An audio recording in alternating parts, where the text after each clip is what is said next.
Bonjour à toutes et à tous, je suis ravie de vous retrouver pour une nouvelle émission de La Vérité en Marche, 10 minutes pour convaincre. Alors mon invité aujourd'hui n'est autre que Henri Lecomte. Henri, bonjour. Bonjour, comment ça va? Eh ben, écoute, ça va plutôt pas mal. Alors si tu me permets, je vais essayer de te présenter Oui. rapidement, tu vois. Oui, bah écoute, je m'en vais. Non, Ah, pardon. tu dois rester là pour l'instant. Oui. Et puis après, on Oui. rentre dans le vif du sujet, ça te va? Moi, je suis bien parce que le problème, c'est qu'il fait pas beau. Ouais, c'est Hein. compliqué. Compliqué, la terrasse, c'est pas belle. Je suis désolée. Tu nous expliqueras après pourquoi Ouais. tu as choisi. Allez, c'est parti. Allez, on y va. Tu es aujourd'hui encore le tennisman le plus populaire avec ton complice de l'époque Yannick Noah. Il y a un peu moins de 30 ans, tu mettais un terme à ta carrière qui avait débuté, on peut le dire, en 1980. Oui. Vainqueur de Roland Garros et de l'US Open en double et de la Coupe Davis avec Alors, l'équipe de coupé, France. tu coupes. Pourquoi je coupe? Parce que finaliste à l'US Open en double, malheureusement. Alors, finaliste à l'US Open en Mais double. j'adore quand tu me dis je suis vainqueur. Mais pour moi, tu es toujours Oui, un vainqueur. Donc, tu vas me faire perdre le fil. Tu comptes 19 titres ATP avec une finale en simple à Roland-Garros en Oui. 1988. On en parle après, je sais que c'est très douloureux. Qui te réveille d'ailleurs encore la nuit, on peut le dire. Golfeur hors pair, Enfin, j'essaye. tu fais de ton mieux. Voilà. Businessman reconnu, tu as parfaitement réussi ta reconversion avec en prime un livre que tu as sorti l'année dernière, Balle Neuve, Ouais. et qui cartonne en librairie. On a envie de découvrir un peu ton jardin secret, Henri, on va y arriver.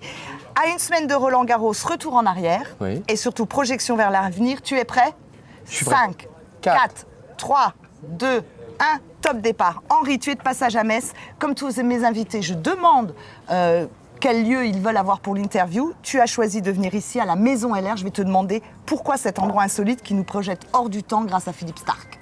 Bah, déjà, grâce à Philippe Starck, parce qu'il a marqué vraiment par son empreinte tout ce qu'il a pu construire. En plus, un édifice qui est assez particulier, parce qu'il a quand même mis beaucoup d'années pour pouvoir réaliser ce magnifique objet, de pouvoir créer cette maison en haut d'un building. Parce que généralement, quand tu arrives ici, tu regardes le building, mais tu ne regardes pas là-haut et tout, et tu fais « Oh, mais qu'est-ce que c'est que cette maison là-haut ?» Oui, tu n'as pas le réflexe de Ouais, lever mais les yeux c'est comme ça qui est magnifique. Et Starck a toujours créé et fait des choses exceptionnelles. Et j'ai cru comprendre qu'il y est allé jusqu'aux petits détails avant de couper ce petit ruban. Donc je suis très fier et très heureux d'être ici. En plus, Metz, beaucoup de souvenirs. Voilà, très heureux d'être avec toi. Beaucoup de souvenirs, beaucoup d'amis. Ah oui, beaucoup d'amis, encore plus maintenant. Bah, grâce à toi. Évidemment. Merci Henri. Oh là. Bien sûr. Quel flatteur. Oui. Alors, Henri, tu me diras que dans une carrière, on Oui. ne retient pas forcément que les succès. Tu seras d'accord avec moi. Bien sûr. Certaines défaites nous replongent dans la plus profonde désillusion. Si je te dis là, comme ça, 1988, quelle est ta réaction immédiate? Je remets mes lunettes déjà. Beaucoup de satisfaction, beaucoup aussi d'émotion. Parce que bon, je reste encore le dernier Français à être en finale à Roland-Garros. J'aimerais bien que ça change un petit peu. Mais aussi des moments qui ont marqué ma vie, mon existence et qui m'a permis de rebondir et d'être ce que je suis aujourd'hui. Alors, tu resteras l'un des gauchers les plus intenables du circuit. Il est vrai, je confirme. Ça me rassure, j'avais peur de dire une bêtise. Est-ce que c'était à l'époque ton arme secrète, ça? Gaucher, oui, bien sûr. Un gaucher a toujours un instinct, a toujours une intuition totalement différente d'autres. On a vu que on va quand même célébrer cette année les 14 Roland-Garros de Rafael Nadal. Ouais. Il arrête sa carrière. Un gaucher encore, il y avait McEnroe, il y avait Connors, il y a eu Guillermo Vilas. Les gauchers sont particuliers, les gauchers sont aussi imprévisibles. Ne t'inquiète pas, même moi, par moment, je ne savais pas comment j'ai réalisé certains coups. Et je ne comprends pas tout. C'est pas grave, on n'a pas toujours besoin de comprendre, c'est passé, c'est passé. Oui, c'est passé, puis on continue. On continue, exactement, on ne s'arrête pas. Si tu devais justement revenir sur un instant marquant de ta carrière, vraiment quelque chose que tu ne peux pas oublier. Bon, tout le monde, on a marqué cette victoire de Coupe Davis en 91. Ouais. Moi, je revenais de nulle part. C'était David contre Goliath. Tu sais, la France contre les Américains. On était les underdogs. Tout le monde pensait que c'était impossible de pouvoir gagner ce match. Agassi, Sampras, meilleure équipe du monde de double avec Flack et Seguso. Eh bien oui, c'était David contre Goliath. Et on a créé la sensation de pouvoir remporter cette Coupe Davis après 59 ans. Et ça a été le déclenchement, en fin de compte, d'une France qui gagne. On était très bons en individuel. On avait Yannick Noah, on avait Alain Prost, on avait Bernard Hinault, on avait Laurent Fignon. Mais par équipe, on ne gagnait pas. On perdait toujours en finale. Donc à un moment, lorsqu'on a eu ce déclenchement, ça a été... Et il est vrai que ça n'a pas été moi qui l'ai dit, mais surtout l'entourage des gens de la Coupe Davis qui ont dit, ben voilà, il y a eu ce déclenchement et ça a permis à d'autres derrière. Bien sûr, on a eu l'OM qui a gagné, ça c'est la Coupe des Champions, mais bon, dans le foot. Tu vas te fâcher avec un de tes amis en parlant de l'OM. Non, mais parce que moi, allez l'OM. Voilà. Et surtout, c'est important, c'est de pouvoir, voilà, on a enclenché quelque chose qui, maintenant, on est tellement fiers d'être français et tellement fiers de gagner par équipe que, voilà, on a marqué que les Jeux Olympiques, rappelez-vous, il y a un an. Donc, à ce propos-là, tu as un regard aujourd'hui sur le circuit. Qui est-ce qui t'impressionne réellement dans le circuit d'aujourd'hui? Celui qui m'impressionne le plus aujourd'hui, c'est Yannick Sinner, qui est capable de... Il faut savoir que c'était quand même un sportif qui n'était pas prédestiné à jouer au tennis. C'était un athlète qui était exceptionnellement bon en ski. Et puis, tout d'un coup, il a décidé de faire du tennis et il devient numéro 1 mondial. Et il est encore en train de marquer de son empreinte, ce qu'il a en train de réussir en ce moment. Bien sûr, on va parvenir avec, et on les a tous oubliés un petit peu trop vite, Roger Federer, Rafael Nadal, Novak Djokovic. Évidemment. Ils ont marqué le tennis pendant 17 ans, merveilleux, mais Yannick Sinner m'impressionne. Alcaraz, j'aime beaucoup aussi. C'est pourquoi? Non. Parce que c'est un joueur et il est sympathique. Lorsqu'il est sur le terrain, il a la banane. Il sourit. Comme toi. Oui, c'est rare un peu parce que les mecs sont un peu coincés, quoi. Non, mais il parle pas comme ça, je te rassure. Et côté français, une préférence? Côté français, moi je suis fan de nos Français, il faut leur laisser le temps, mais Arthur Fils est en train de marquer un petit peu sa génération. Il fait vraiment les efforts, il s'emploie pour mettre en place toute une structure, il va rentrer certainement dans les 10 meilleurs joueurs du monde, et par la suite, il faut gagner des grands tournois, il faut battre les meilleurs joueurs du monde en grand chelem, ça veut dire ou l'Open d'Australie, Roland Garros, Wimbledon, ou l'US Open, et c'est tout le mal qu'on lui souhaite. C'est ce que je voulais te demander. Qu'est-ce qui manque aujourd'hui à ces Français, en fait, pour rentrer comme toi dans ce top 5 mondial? Qu'est-ce qui leur manque? On a eu quand même une belle génération auparavant. On a eu Joe Fritzonga qui était 5e mondial. On a eu beaucoup de joueurs qui sont rentrés dans les 10 meilleurs. On a eu Sébastien Grosjean, on a eu Richard Gasquet qui a fait une très belle carrière, qui met fin à sa carrière cette année. Mais il faut le temps et il faut surtout l'engagement. C'est-à-dire qu'à un moment, on peut mettre, à chaque fois je le dis, tu peux mettre un cheval devant l'abreuvoir, s'il n'a pas envie de boire, il ne boira pas. Mais par contre, si tu mets une structure et que tu fais les efforts pour te donner les capacités pour être dans les meilleurs joueurs du monde, oui, tu vas y arriver. Mais ça, c'est un investissement, c'est pas un sacrifice. J'en ai marre qu'on dise que j'ai sacrifié. J'ai tout sacrifié pour le tennis. Donc voilà, mais moi, j'ai pas sacrifié, c'est ma passion, et elle l'est toujours encore aujourd'hui. Alors, on va basculer un peu sur ta vie personnelle. Bon, alors là, par contre, tu as 2 heures. Non, j'ai pas 2 heures, mais tu vas voir, ça va aller vite. On va recentrer sur l'essentiel, fais-moi confiance. Oui, surtout on là, va dire en ce moment. voilà, ta vie personnelle, ça n'a pas été un long fleuve tranquille, tu t'en es pas caché, jusqu'au jour où tu rencontres Maya. Oui. Un coup de foudre. Oui. Ça change ta destinée. Tu peux nous en dire un peu plus? Alors, Maya, si je l'avais rencontrée à l'époque quand j'étais dans les meilleurs joueurs du monde, je crois que j'aurais gagné 2 ou 3 grands chelems. Parce qu'elle m'a fait comprendre toutes les capacités que j'avais au fond de moi. C'est-à-dire de pouvoir gérer mes émotions, de pouvoir donner mon maximum. Moi, je voulais être aimé.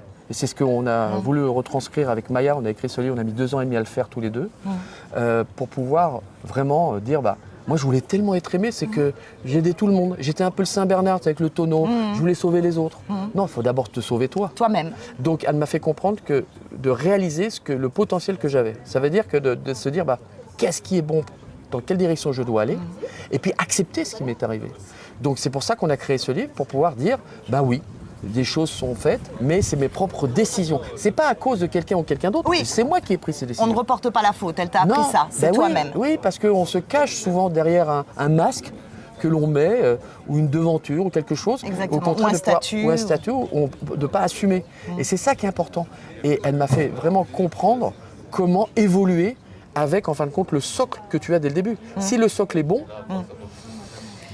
T'es d'accord? Je suis complètement d'accord. On peut faire quelque chose. Et moi qui ai un peu la chance de la connaître, c'est un arc-en-ciel pour plein de monde aujourd'hui et je peux facilement... C'est mon soleil. C'est ton soleil, je peux facilement imaginer tout ce qu'elle a pu t'apporter. Alors ce que tu nous révèles aujourd'hui, tu l'as écrit dans un livre, on le disait en introduction, Balle Neuve. Le soleil, il est terrible ici. C'est plus qu'une autobiographie, on pourrait parler d'une forme d'exorcisme, tu viens un peu de l'expliquer. On te découvre comme jamais, donc un mal nécessaire pour te reconstruire? Bien sûr. Bien sûr, parce qu'on a besoin de ça, on a besoin de comprendre, on a besoin d'analyser, on a besoin aussi d'avancer. Moi, j'ai eu une première vie avant 50 ans, où j'ai fait une carrière extraordinaire. J'ai utilisé au maximum mon potentiel. On peut toujours revenir en arrière en disant t'aurais dû peut-être faire ci, t'aurais dû peut-être faire ça. Et si. Non. Et si, et ça, tout le monde le fait. Exact. Mais je crois que avoir la carrière que j'ai eue, c'était fantastique. Aujourd'hui, d'évoluer et d'aller dans un nouveau monde, qui n'est pas facile, le nouveau monde, tu sais, quand Non, t'es il connu, est pas. Non. quand tout d'un coup, tu arrêtes ta carrière et que du jour au lendemain, ben, pendant 3 semaines, tu es le roi du monde. Alors, tu te prends pour César. On va pas parler de quelqu'un d'autre. Non. Mais, et tout d'un coup, tu es le centre du monde. Et puis 3 semaines après, Tu n'es plus personne. Tu n'es plus rien. Donc, il faut pouvoir retransmettre, retranscrire, partager tout ce que tu as pu vivre dans ta première vie. Et aujourd'hui, je suis le plus heureux des hommes parce que on le fait avec Maya, on communique, on retransmet, on aide aussi les gens. Et en fin de compte, c'est ça. Moi, j'aime les gens. Bah, tu le sais. Oui, oui, je le sais parfaitement. Et ça s'entend d'ailleurs aussi quand tu t'exprimes. On va faire un jeu, j'appelle ça le regard croisé avec l'actualité, tu vois, en te demandant tout simplement de monter ferai au le pire. filet. Non, tu vas monter au filet, tu vas Oh. se matcher sur un nom ou un mot. À chaque fois, il faut que tu choisisses l'un ou l'autre très rapidement. Ouais. Balle de match, tu vois, ping-pong, balle de match. On Ouais. y va, c'est parti. J'y vais. Tu te sens là, c'est bon? J'espère. T'as laissé tes lunettes, ça va aller, même... Bon, ok, j'enlève. Je préfère. Allez, c'est parti, Henri. Henri avec un I ou un Y? Et Carrie. Agassi ou McEnroe? Oh la vache, McEnroe. Platini ou Parker? Platini. David Guetta ou Jean-Michel Jarre? Jean-Michel Jarre. Hallyday ou Aznavour? Ouh, pas mal, je prends les deux. Beatles ou Rolling Stone? Stone. Drucker ou Hanouna? Joker. T'as le droit à un joker, alors tu l'auras utilisé celui-là. Dali ou Picasso? Dali. Golf ou pétanque? En golf. Padel ou pelote basque? Ah, Padel. Petrus ou Romané Conti? Romain Conti. Cigare ou cigarette électronique? Cigare. Caraïbes ou pôle Nord? Ah, pas mal, pas mal. Je dirais Pôle Nord parce que j'ai jamais fait. D'accord, ok, bon à faire. Je crois qu'on va envoyer un message à Maya. Pôle Nord, prochaine vacances. Non, mais elle aime la. Mais quand elle est avec toi, elle aime tout. Non, mais non, elle aime bien le ski, la Alors neige ça va et aller. tout. Donc, c'est bien. Alors, Dubaï ou Sydney? Ah, Sydney. Sydney? Ouais. Paris ou Luxembourg? Luxembourg. Ok. Alors maintenant, on va devoir conclure, Henri, parce qu'il fallait qu'on boucle ça en 10 minutes. Malheureusement, on pourrait t'écouter pendant des heures. Moi, je voudrais que tu arrives à conclure sur un mot qui incarne un peu ta fougue, ton enthousiasme et ta détermination. Mais Il y a un mot que t'aimes bien? ouais, mais le problème dans tes questions, c'est qu'on Quoi? peut dire les deux, tu vois. C'est vrai, tu me Mais dis c'est fait Paris. exprès, c'est mais fait tu pour me que dis tu puisses Paris, choisir. Luxembourg, moi je dis les deux parce que voilà, oui, parce que je suis parisien. Luxembourg, j'aime bien. Après, moi je suis citoyen du monde.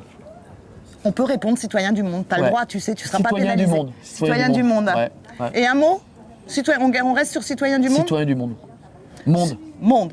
Ouais. Super. Mais écoutez, je vous remercie. Merci de nous avoir Pas suivis. facile, hein. Ouais, Pas ouais. facile avec Henri Lecomte. Moi, je vous dis à la semaine prochaine. Nouvel invité, nouveau lieu. Merci beaucoup pour votre fidélité. Et puis surtout, prenez bien soin de vous. À bientôt. À bientôt. Ciao. Ciao.